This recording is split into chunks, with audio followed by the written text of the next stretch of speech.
Hi, and welcome to More Human, More Resources, the HR podcast for entrepreneurs.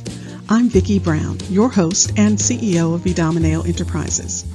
As a serial entrepreneur, I understand that having the right expert help has been critical to my success. That's why I'm dedicated to telling you, in plain language, what's going on in the world of HR that might impact your business and what you need to do about it, with real actionable tips to help you master that list of must-dos and grow your leadership muscle. First things first, the information contained in this podcast is provided for general purposes only and is not to be considered legal advice. Your decision to adopt or not adopt any practice or procedure mentioned in this podcast is solely yours, and we bear no responsibility for the outcome. We urge you to always consult legal counsel and other appropriate licensed professionals. And with that, let's get into the show.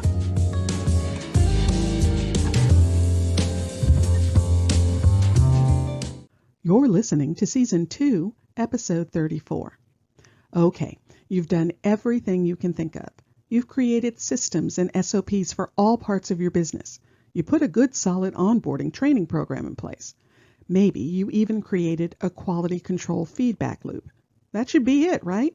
Well, if that's so, why do you still have a nagging feeling in your brain that things sometimes get overlooked, that things can slip through the cracks? I used to feel that way. Now, don't get me wrong. If you've listened to me for any period of time, you know that I have a fantastic team. They are amazing as individuals and as a group. But our business also has a lot of moving parts. After all, we're a human resources consulting company.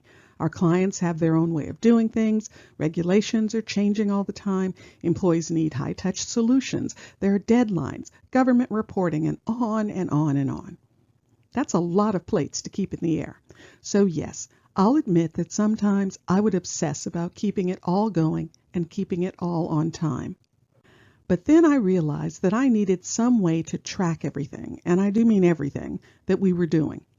We needed a project management system, something that could keep all our client information in one place for easy access. Because when you have an upset employee on the phone asking when their benefits will be effective, you want to have those dates at your fingertips.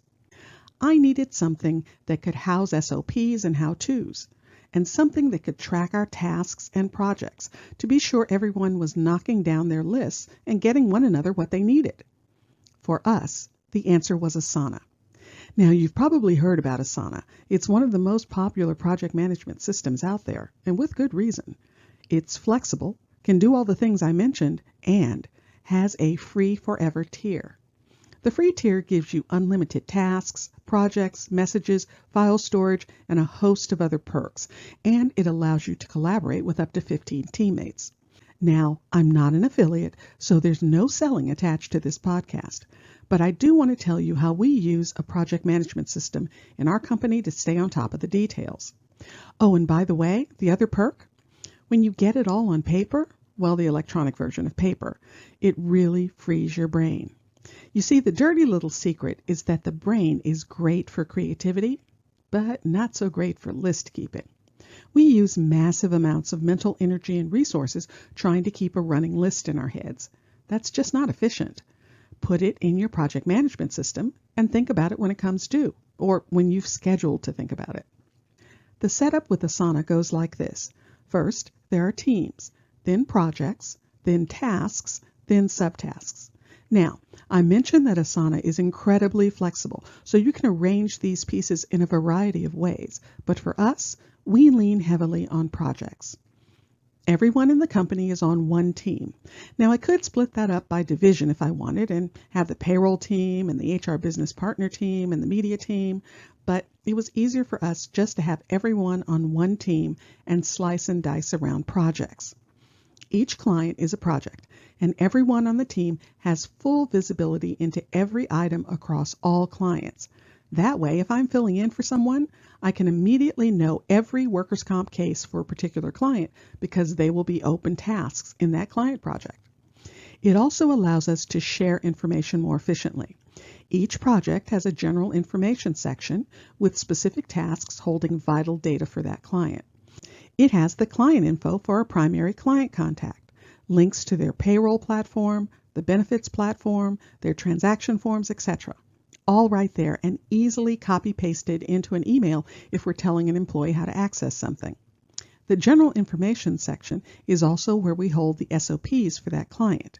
Now, we have standard policies that the company uses, but each client has their own special quirks, and we generally have to do a bit of customizing for each client company. So each client project will hold those client-specific SOPs. Now, in addition to the client projects, we've created some locked projects that everyone doesn't have access to. For instance, we have a payroll project that only the payroll team uses. That project is locked, so no one else has access or can see any of its tasks. That brings me to tasks. Inside each project sits the individual tasks. A task is an action you have to take. Tasks can be assigned to a specific person, which is generally what I recommend, or it may not be assigned to anyone at all. For instance, the SOPs are tasks, but they are information, so they aren't assigned to anyone and don't have a due date. Now, as a general rule, tasks should have an accountable party and a due date. That way they're assigned and can be tracked. Now, tasks are a wonderful thing because not only can they hold information, file attachments, hyperlinks, and track comments, they also hold a magical thing called subtasks. Let me explain it this way. Unfortunately, right now, mid-2022, we are still dealing with illnesses related to the pandemic, and our clients have people calling out all the time.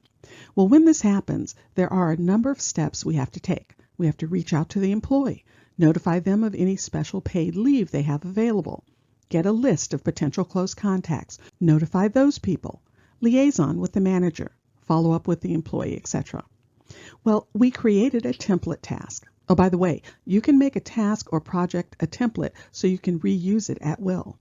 Anyway, we've created a template task for leave, and each of those steps are subtasks inside the main task.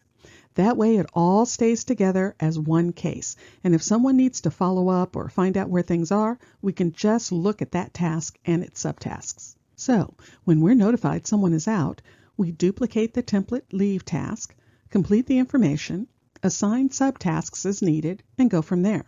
In fact, we can even copy-paste important emails into the comment section, again, so everything stays all together.